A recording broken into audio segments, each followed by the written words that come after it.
in many ways, the messaging from this White House has not engendered the kind of enthusiasm. And I'm so severely nervous, not just nervous. I feel like these midterms are going to tell us everything. And a lot of us, a lot of Black folk are feeling we gave this White House to this president and we haven't gotten anything in return, not the things that we asked for. And voting rights is one of them. And I felt like Biden should have just come in and executive ordered, even if everything could be overturned, just to show his gratitude for South Carolina first, and then the rest of us, Georgia, showing up and making sure that he became the 46th president of the United States. And it just feels like, once again, we're being asked to be patient. We're being asked to, hold our nose and vote, Joe. Well, no, I agree with you. When you said the messaging from the White House, and I made this very clear yesterday too, and just as you have, I don't know what message. I haven't heard any message about this. I mean, so I don't know. I mean, I'm hearing messages about Build Back Better. I understand that. I know what's in it for historically Black colleges and working mothers and education, pre-K and jobs. I know, and most of us support that. But you are 100% right. We put that pen in your hand. You couldn't have signed any of these bills or signed them into law had it not been for us delivering Pennsylvania, Wisconsin, Michigan, and my God, and he needs to. And I don't know if he's listening to consultants. I don't know who he's listening to, but he better go to some beauty shops and nail salons and barber shops, and he better listen to your show. He better listen to my show. Definitely. He better tune. I'm serious. Now, where's the vice president, Joe? I mean, you've had Vice President Kamala Harris on a lot. No.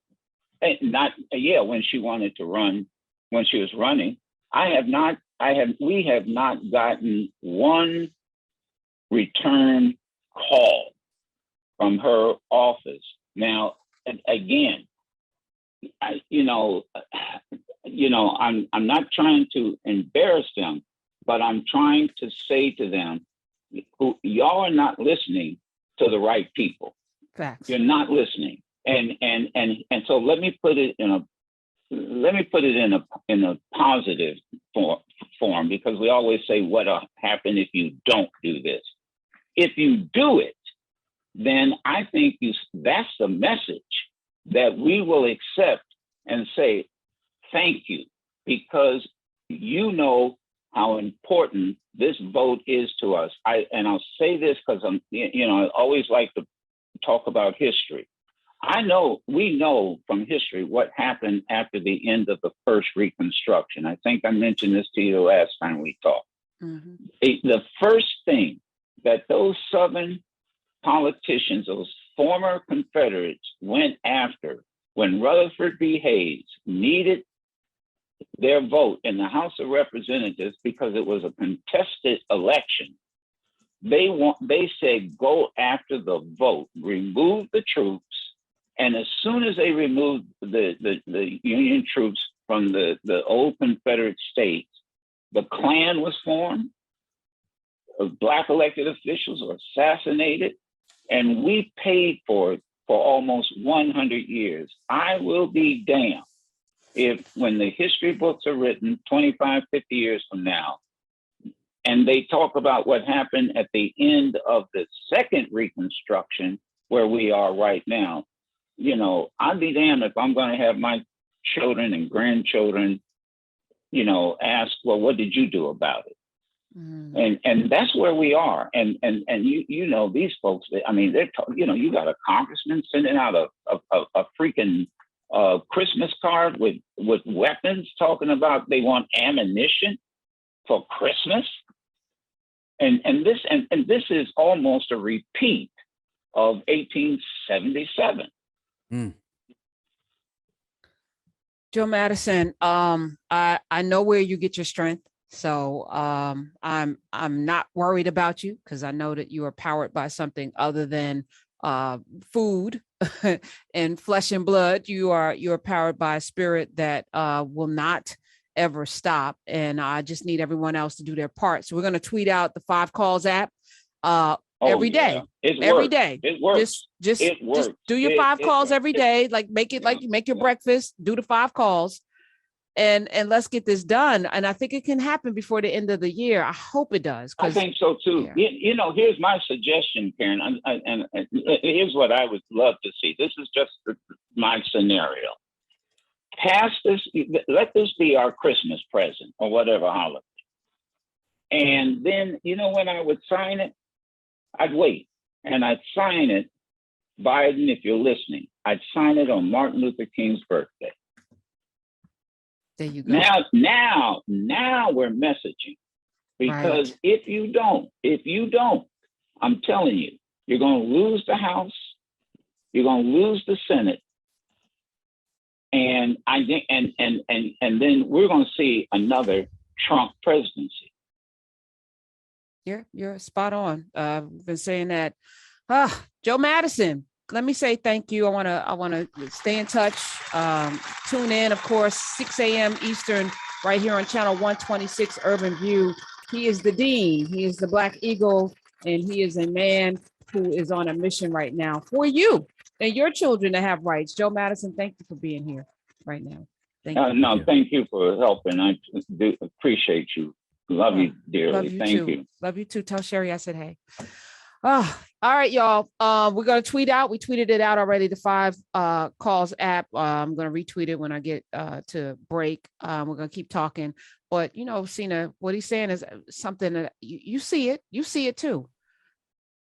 The not calling back is so sad, and you would think every time they try to do the thing where they want us to believe in them, and then we're like, okay, we'll believe in you, and then it's just business as usual, no matter who's It's in right. there. It's right up there with racism. It doesn't make any sense.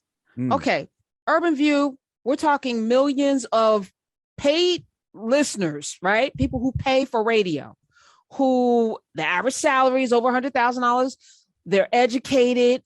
They have businesses. You got a lot of truck drivers. They're part of the supply chain. There are a lot of healthcare workers. These are folk that are in them streets registering people to vote. They're out there. They're all registered. They vote. This is that demographic that you want to energize, because they're the ones that show up. Why wouldn't you come to Joe Madison's show and he's in the midst of a hunger strike 30 days? You can't bother to call back. How do you think you're going to get elected? Seriously. How do you think you're going to get reelected this midterm? You need the House and the Senate, Joe Biden. You need the House and the Senate. You could lose both in this midterm if we don't show up. We got to depend on Stacey Abrams to do all of the strategy. So she's going to run for governor just so Raphael Warnock can, just so we can show up for him. Like, she's being so strategic and still fighting the good fight in places like North Carolina and Texas. Yo, what are y'all doing? Yeah, and you look nice. You look nice at the, Kennedy Awards. I saw Joe Biden and his wife this morning, the vice president, at laying the wreath for Pearl Harbor and all of that. But come on, do you care? Like, who is talking to them? Like, who's giving them advice? Karine Jean-Pierre, hello. And I know somebody's like, oh, you calling her out? I'm calling her out because she's been on this show. She was on the show and she wanted to promote a book. You know what I'm saying? It was good. It was a good book. Talking about her growing up as an immigrant in this country. Great book. You now got the ear of the vice president and the president of the United States. And you're in the press secretary pool. Hello. You gotta cover. And you ain't gotta come on my show. Go on Clay Kane's show. Go definitely do Joe's show. Do Larry's show. But you gotta come and talk to this audience, because this is where it's gonna happen for you or not. And if we tune out, you can forget about it. If this audience goes, I'm good because I have a passport and I have enough money where wherever I live, I'm going to be okay, because really is also a class war going on. This is the audience that can be okay with and withstand, not the racism, but the other stuff. They're so short-sighted, and it makes me wonder, because it makes no sense, Cena. Like, what's your plan? How do you expect to win? I think the one of the biggest problems with, always kind of like electing these centrists on the Democratic side of the ticket is that what we've seen in the last 15, 20 years is a lot of them forget the base. They forget who put them in office in the first place. That's how you got Trump at the end of the day, is that there was a lot of like elitism and back turning to the actual base of the Democratic Party. And that's where we're at again. This midterm is going to be a disaster. I think so too. I'm hoping not, but I don't see how it cannot be. And then we got Merrick Garland out there, not even. I mean, come on, this your people, Biden.